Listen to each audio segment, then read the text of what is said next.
முதல் பரிகாரம் வந்து பார்த்தீங்க அப்படின்னா, நீங்கள் இரவு தூங்குறதுக்கு முன்னாடி ஒரு வெள்ளை காகிதத்தில் இந்த பரிகாரத்தை பொறுத்த வரைக்கும் எந்த நாளில் வேணும்னாலும் நீங்கள் வந்து செஞ்சுக்கலாங்க. குறிப்பிட்டு நீங்கள் எந்த நாளில் செய்தால் ரொம்ப வந்து சிறப்பு அப்படின்னு வந்து பார்த்தீங்கன்னா, அமாவாசை வரக்கூடிய நாட்களில் வந்து செய்யலாம்.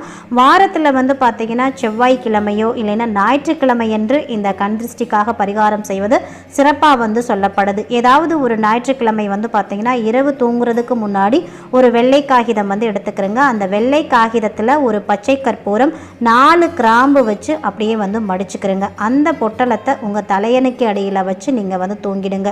உங்கள் குலதெய்வத்தை வந்து நினைத்து அப்படியே நீங்கள் வந்து எந்த மாதிரி ப்ரேயர் பண்ணணும் அப்படின்னு வந்து பார்த்தீங்கன்னா, என்னை பிடித்த எதிர்மறை ஆற்றலெல்லாம் விலகிடணும் அப்படின்னு உங்கள் குலதெய்வத்தை நினைத்து பிரார்த்தனை வந்து பண்ணிக்கிறேங்க. அதுக்கப்புறமா நீங்கள் வந்து தூங்கிடுங்க. மறுநாள் காலையில் எழுந்து முதல் வேலையாக அந்த தலையணைக்கு அடியில் இருக்கக்கூடிய அந்த பொட்டலத்தை எடுத்து அப்படியே உங்களுடைய தலையை வலது பக்கம்